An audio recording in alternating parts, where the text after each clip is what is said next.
Hello. This video is about why you should read. More specifically, it's about writing mistakes by people who don't read. Wait a minute, how do you know these people don't read? Trust me, you will agree with me. When we look at these mistakes, you will see that, yeah, these are mistakes that people who read would not make.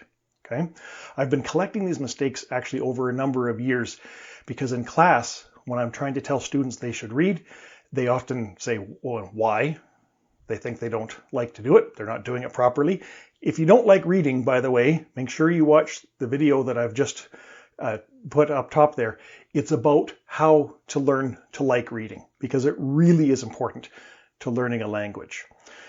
So, reading, I'll summarize what's in that video, is one of the best ways to learn a language. First of all, it's portable. You can take it with you anywhere you go. You don't need to be with other people. It's personal. You can choose what you want to read. If you choose your reading material well, it should be entertaining. It should be something that you enjoy doing, something that doesn't feel like work. It can be very efficient. And what I mean by that is if you are reading about something that you enjoy doing and you are learning English, then you are getting a 2-for-1 deal. If you are reading about something that you need to know about anyway, or you're interested in anyway, and you're reading in English, again, you're also learning English at the same time. So there's the subject matter and there's the English as well. It will help you develop a much richer vocabulary, helps you get ahead in life, and reading helps improve your writing. Reading improves writing, and that, more specifically, is the topic of this video. So this video is about how reading improves writing. What I have done is, over the past couple of years, whenever I saw a mistake that would fit in this video, I wrote it down. So these are real student mistakes. These are real problems that real students have had in my class. And for that reason, I want to be really, really clear. I am absolutely not making fun of the mistakes or the students. The reason I made this video and the reason I'm using these real examples is because I want you to understand that even if you don't make these mistakes, these are the types of mistakes that people can make if they don't read. Now, this video is about non-native speakers. This video is about people who are learning English. But don't worry, I'm going to make another video that's about native speakers making these types of mistakes as well. Okay? So I want to be really, really clear about this. I'm absolutely not making fun of any of the mistakes in this video or of any of the people who made them. I'm not going to talk about homophones. Those are two words that sound the same. Now, some of them are similar enough that we see, yes, that's how this person made this mistake, but there are no true homophones here. That would be cheating. So I didn't put any of those here. What this is people are hearing the word wrong. Okay? Now, when we learn our first language, there's a certain set of sounds that we use in that language. And then when we learn a new language, we have to learn different sounds. And if our ears don't hear those sounds properly, we end up making mistakes. So even though I'm not talking about homophones here, I am talking in some cases about people just hearing the word wrong, hearing the word incorrectly. These are not typos. So typos are mistakes that we make when we are typing. Most of these are from handwritten work. So students had a pen or a pencil and they were writing on paper. So these are not just typing mistakes, because again, that wouldn't be fair. Let's go through and we'll take a look. I'll put the sentence up. I'll give you a few moments to try to figure out where the problem is, and then we'll discuss it. So here's the first one. Okay. Now again, if you're looking at this and thinking, wait, oh, this is too easy, I don't need to watch this video. Again, it's not about the specific mistakes, it's about the type of mistakes. So just hang on. I want you to think about this. If your language doesn't have a ch sound, this might be how you hear this word. So it's not thank you very much, it's thank you very much. And if you listen carefully, I mean, there is a difference, but there isn't a huge difference between those two words, mush, much. Right? They're fairly similar. But if you see the word written on paper, you will see, wait a minute, these words are spelled differently. Maybe I should pay more attention. Next, same type of problem. She has a lot of beautiful shoes. You find the mistake? There. And of course, we mean she has a lot of beautiful shoes. And again, that ch and sh sound. The confusion there. This one's a little bit more difficult.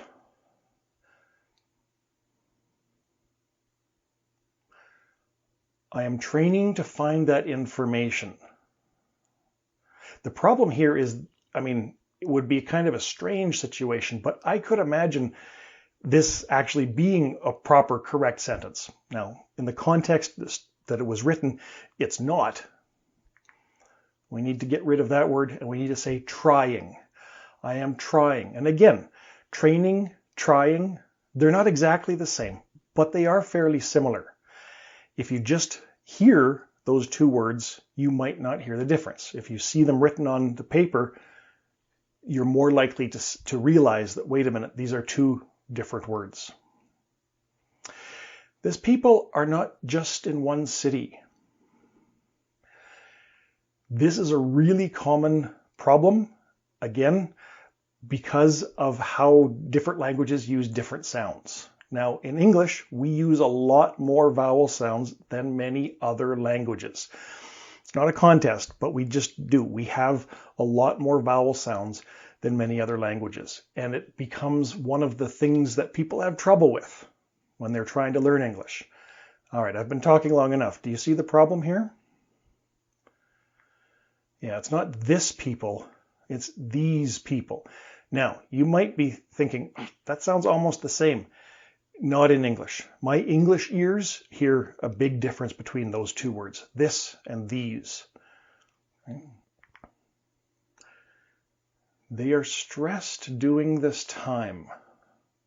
Now again, I can imagine a situation where this could perhaps be correct. The phrase doing time means spending time in jail, spending time in prison. And I have never been to jail, but I think that would be a stressful time.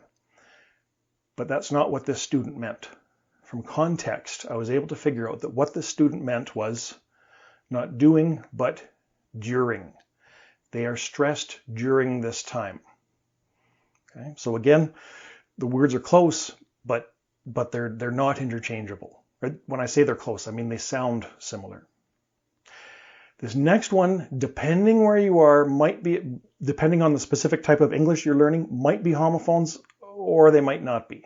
Where I am, they're not.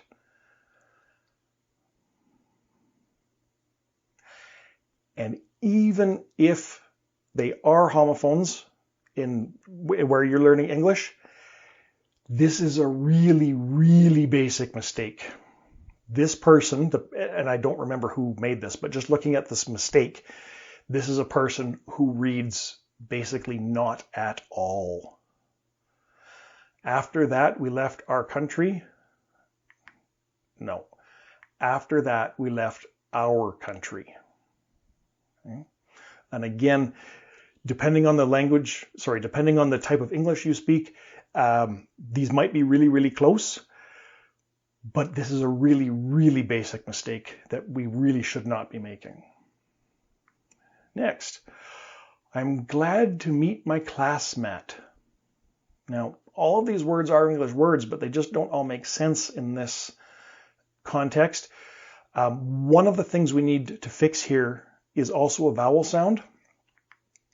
It's not a class mat. A mat is a soft thing you put on the ground like a mattress. A mattress is bigger and thicker and softer. A mat is softer than the ground, but not as soft as a mattress. But you don't want to meet your classmate. You want to meet your classmates. Your classmates. By doing this, a person can gate By doing this, a person can gate an enormous benefit. Again, a vowel problem here. Not gate, an enormous benefit, but get an enormous benefit. Here's another mistake that clearly, if this person spent very much time reading at all, they would not make this mistake. Gossip spreads quickly among bored people. So gossip is rumors, people talking about other people. Sometimes it's not always so nice when we talk about people who aren't there. Well, is a word, mung is not. We need to put those together to say among. Okay, so among, like between. Gossip spreads quickly between bored people. So when people are bored, they gossip a lot, and gossip spreads quickly. This next one is something that, I'm going to be honest, even native speakers have trouble with sometimes. Native speakers who don't read. But again, we shouldn't be making this mistake. You can probably see this already. Not maybe, but maybe. Okay, so maybe is an adverb. So in this case, it means, perhaps. Perhaps we will go. Maybe is a phrase where may is a modal verb, and then be is the main verb in that sentence.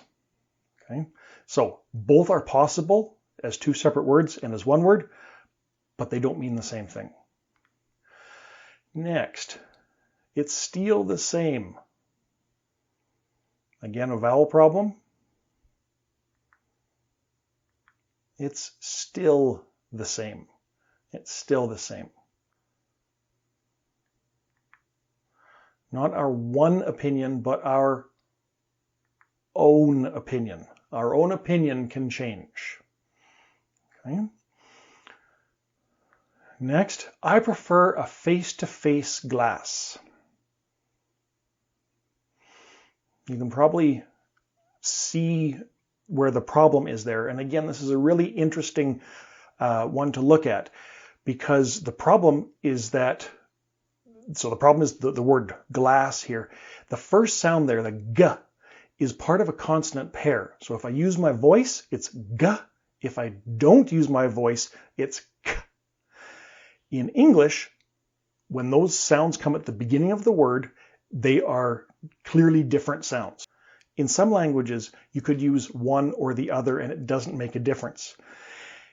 If you speak one of those languages and you're just trusting your ears, you could make this mistake.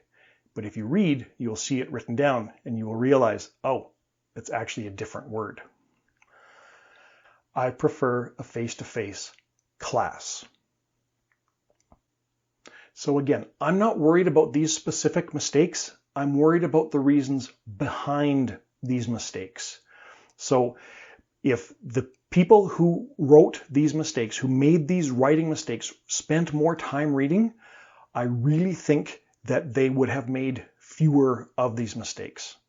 Okay? And again, I want to emphasize, I am absolutely not making fun of everybody. Of course, we're going to make mistakes when we are learning a new language.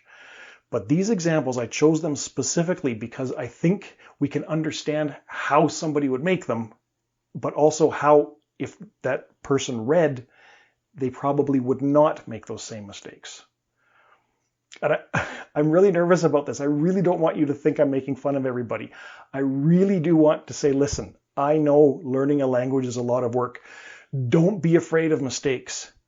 But at the same time, let's do what we can to try to learn the best that we can. And so very sincerely, I want to say thank you for all of your hard work in learning English and watching this video. I hope you don't think that I'm making fun of anybody. That's really important to me, right? Nobody likes to be laughed at or made fun of. And I really hope you don't think I'm doing that. All right, I've said it enough times. If you don't believe me now, you probably never will. Thank you. And I'll see you next time. Bye-bye.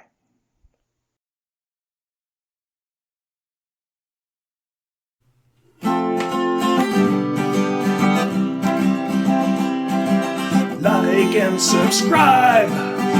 Like and subscribe. Like and subscribe and notify.